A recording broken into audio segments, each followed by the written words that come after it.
जो भी तकनीकी है वो यूरोप और अमेरिका में ही है या वहीं से आई है। भारत में कोई तकनीकी उपलब्ध नहीं रही है। ये भाव हमारे मन में इतना गहरा है कि इससे हमारे देश के प्रधानमंत्री से लेकर और चतुर्थ क्लास कर्मचारी तक खून में घुस गया है। अभी थोड़े दिन पहले मुझे बहुत दुख हुआ जब हमारे देश के प्रधानमंत्री डॉक्टर मनमोहन सिंह ने ऑक्सफोर्ड यूनिवर्सिटी में एक व्याख्यान दिया। लगभग इस बात को 1 साल होने जा रहा है। ये व्याख्यान उन्होंने दिया, संदर्भ ये था कि डॉक्टर मनमोहन सिंह को ऑक्सफोर्ड विश्वविद्यालय ने डॉक्टरेट की उपाधि दी, ऑनरेरी डॉक्टरेट। आप जानते हैं 2 तरह के डॉक्टरेट होते हैं, एक तो आप खुद करें रिसर्च पीएचडी और एक कोई यूनिवर्सिटी आपको दे। तो ऑक्सफोर्ड यूनिवर्सिटी ने डॉक्टर मनमोहन सिंह को ऑनरेरी डॉक्टरेट दिया। उसका एक बहुत बड़ा फंक्शन हुआ लंदन में, ऑक्सफोर्ड यूनिवर्सिटी कैंपस में। उस फंक्शन में डॉक्टर मनमोहन सिंह गए थे डिग्री लेने के लिए, और अंग्रेजी सरकार के सभी मंत्री, प्रधानमंत्री और उनकी जो राष्ट्रपति है ना, रानी मानी जाती है, वो सब मंच पर बैठे हुए थे।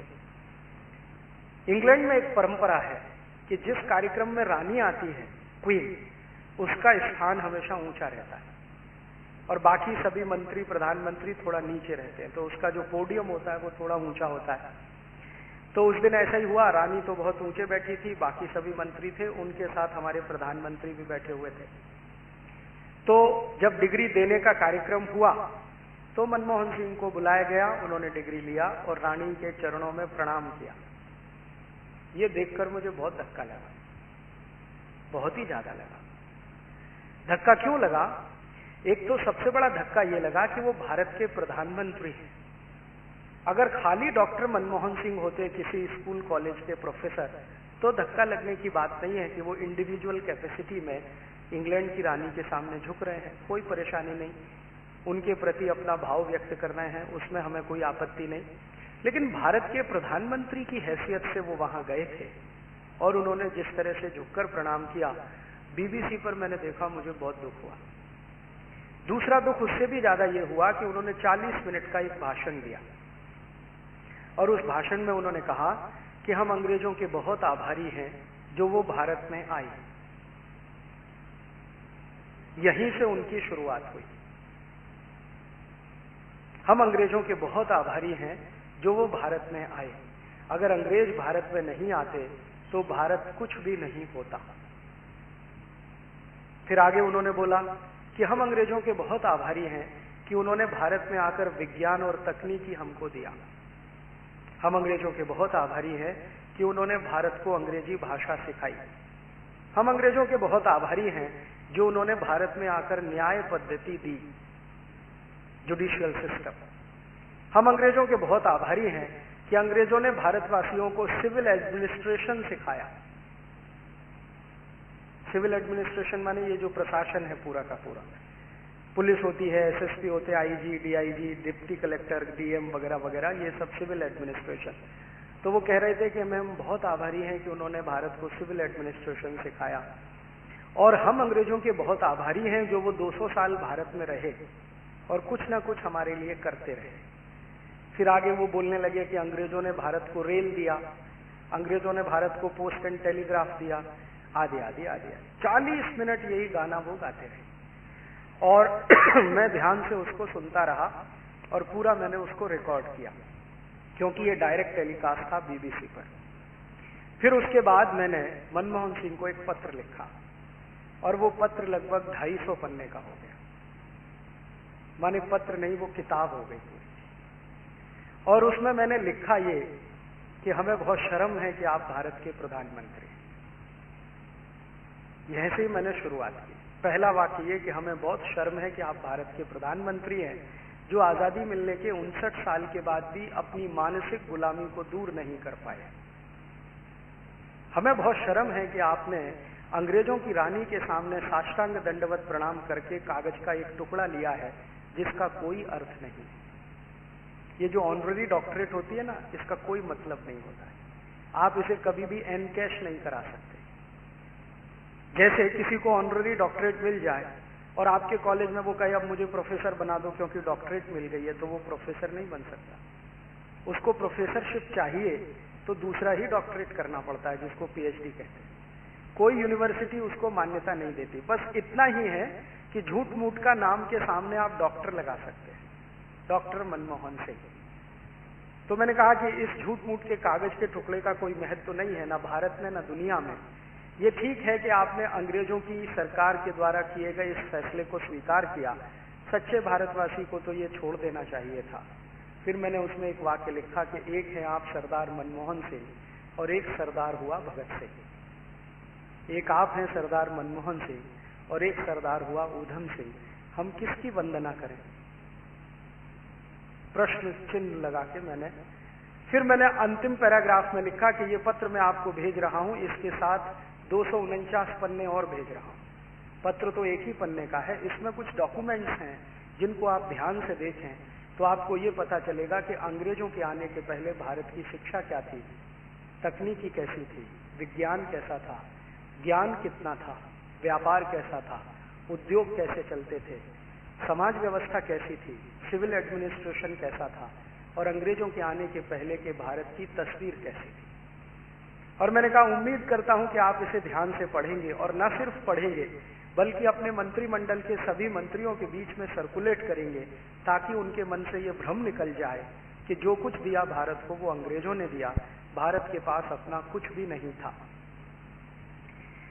ये पत्र जब गया उसके साथ डॉक्यूमेंट्स भी गए, मोटा सा पुलिंदा। तो उनका एक पत्र आया और उनके सेक्रेटरी ने लिखा कि आपका पत्र मिला, कार्यवाही के लिए भेजा गया। अब कार्रवाई क्या उस पर? मैंने कहा था कि मंत्रिमंडल में सर्कुलेट कर दीजिए, तो शायद उन्होंने किया होगा। उसके बाद दूसरा कोई पत्र उनके यहां से नहीं आया।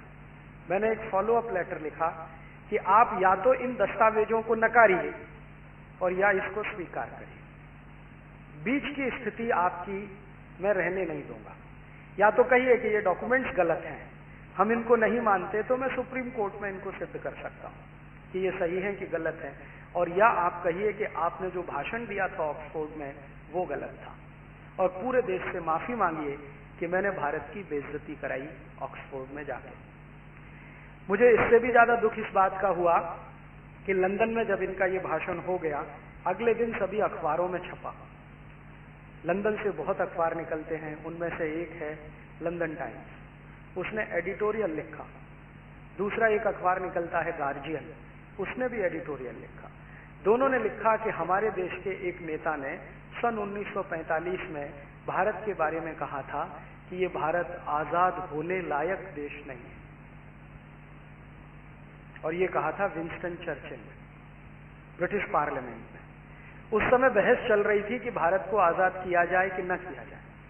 तो विंस्टन चर्चिल इस फेवर में था कि भारत को आजादी ना दी जाए, और क्लेमेंट आर एटली उस समय प्राइम मिनिस्टर था इंग्लैंड का, वो इस फेवर में था कि भारत को आजाद कर दिया जाए।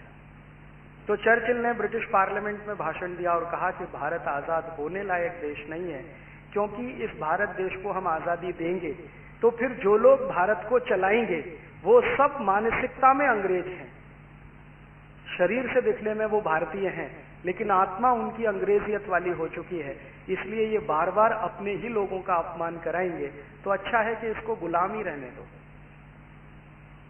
और ये बात गार्जियन ने लिखी, लंदन टाइम्स ने लिखी, और कहा कि आज भारत के प्रधानमंत्री मनमोहन सिंह ने 1945 के विंस्टन चर्चिल के स्टेटमेंट को सत्य साबित किया है कि भारत के शासक अभी भी मानसिक रूप से गुलाम है। ये जो मानसिक गुलामी है, अपने बारे में गलत सोचने की, अपने को उल्टा मानने की, छोटा मानने की, हम कुछ भी नहीं है, हमारी काबिलियत नहीं है, हमारे अंदर इंटेलिजेंसी नहीं है, हम साइंस और टेक्नोलॉजी में बहुत पिछड़े हैं, दुनिया हमसे बहुत आगे निकल गई है, ये एक तरह की भावना है जिसको इंफीरियोरिटी कॉम्प्लेक्स कहा जाता है अंग्रेजी। ये inferiority complex doctor Manmohan Singh में है ऐसा नहीं है, हर पढ़े लिखे आज के हिंदुस्तानी में ये दिखाई देता है। मनमोहन सिंह से पहले भी कई प्रधानमंत्री इस देश में हुए हैं जिनमें ये जबरदस्त था इंफीरियोरिटी कॉम्प्लेक्स। हमारे पहले ही प्रधानमंत्री नेहरू जी कहा करते थे कि साइंस और टेक्नोलॉजी तो सब यूरोप में है, भारत में सीखने लायक तो कुछ भी नहीं। तो ये इंफीरियोरिटी कॉम्प्लेक्स आजादी के बाद से पंडित नेहरू के जमाने से चल के आज मनमोहन सिंह तक पहुंचा है। और मुझे बहुत तकलीफ होती है कि आजादी के 60वें साल के बाद भी हम भारत के बारे में जानते नहीं हैं कि अंग्रेजों से पहले का भारत कैसा था। आज का व्याख्यान मैं आप विद्यार्थियों के सामने इसलिए दे रहा हूं, कम से कम आपके दिमाग से ये इंफीरियोरिटी निकल जाए कि भारत अंग्रेजों के पहले बहुत गरीब, पिछड़ा हुआ और खराब देश था। मैंने जो दस्तावेज डॉक्टर मनमोहन सिंह को भेजे हैं, उन्हीं में से कुछ आपको भी बताऊंगा। दुर्भाग्य आज मेरा ये है कि यहाँ एलसीडी प्रोजेक्टर नहीं है, नहीं तो मैं आपको स्क्रीन पे दिखाता वो डॉक्यूमेंट्स।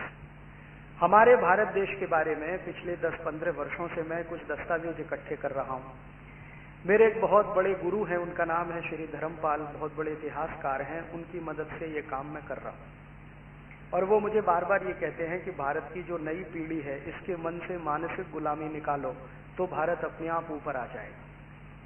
वो ये कहते हैं कि भारत में किसी चीज की कमी नहीं है, ना तो यहाँ संसाधनों की कमी है, ना तो यहाँ ज्ञान की कमी है, ना तो यहाँ के लोग मेहनती नहीं हैं, मेहनती बहुत हैं, संसाधनों भरपूर हैं, हम कुछ भी कर सकते हैं, लेकिन आत्मविश्वास नहीं, सेल्फ कॉन्फिडेंस नहीं।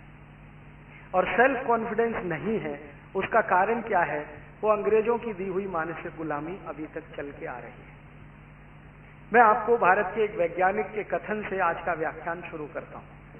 आपको मालूम है इस देश में एक महान वैज्ञानिक हुए, प्रोफेसर जगदीश चंद्र बोस, जिनको यूरोप ने बहुत साल के बाद नोबेल पुरस्कार के लायक माना। आप जानते हैं उनकी रिसर्च कितनी बड़ी है। उनकी रिसर्च के बारे में सारी दुनिया कहती है कि अगर प्रोफेसर बोस ने हमको ये नहीं समझाया होता तो कोई दुनिया में ये मानता नहीं था, जानता भी नहीं था कि पेड़ पौधों में भी जान होती है, ये भी हंसते और रोते हैं, इनको भी दर्द होता है, इनमें भी दया, प्रेम, करुणा और मोहब्बत होती है। ये उन्होंने सिद्ध किया था और उसके लिए ढेर सारे एक्सपेरिमेंट्स उन्होंने किए थे। उनकी इसी खोज पर वर्षों बाद यूरोप के लोगों ने और वैज्ञानिकों ने मिलकर उनको नोबेल पुरस्कार देने की बात कही थी।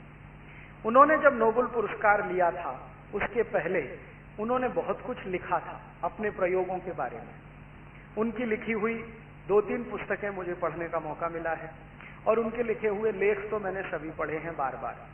मेरे अपने फाइल में, मेरे अपने कलेक्शन में उनके सभी आर्टिकल्स हैं। तो एक जगह वो लिख रहे हैं कि मैं जब ये प्रयोग कर रहा था कि पौधों में जान होती है या नहीं, तो उन्होंने क्या किया था, अपने घर में 2 हिस्से किए थे। एक हिस्से में कुछ ऐसे पौधे रख दिए थे उन्होंने जिनको वो रोज सवेरे ही उठकर गालियां देते थे, और एक हिस्से में उन्होंने ऐसे पौधे रखे थे जिनको रोज सवेरे उठकर वो एप्रिशिएट करते थे, उनका गुणगान करते थे। कुछ पौधे एक तरफ जिनको वो बोलते थे तुम बहुत सुंदर हो, तुम्हारी बहुत काबिलियत है, तुम में बहुत सारे गुण हैं, तुम्हारे इतने इतने गुण हैं, ये मैं जानता हूं, तुम भगवान के दूत हो, ऐसी अच्छी अच्छी बातें उनके सामने बोलते थे रोज। और दूसरी तरफ के कुछ पौधे थे, उनको बोलते थे तुम निकम्मे हो, नालायक हो, नकारा हो, तुम्हारा रंग अच्छा नहीं है, तुम्हारी सूरत भी अच्छी नहीं है, तुम्हारी खुशबू बहुत खराब है, तुम में कोई गुण नहीं है, दुर्गुण ही दुर्गुण भरे हुए हैं, रोज बोलते थे रोज।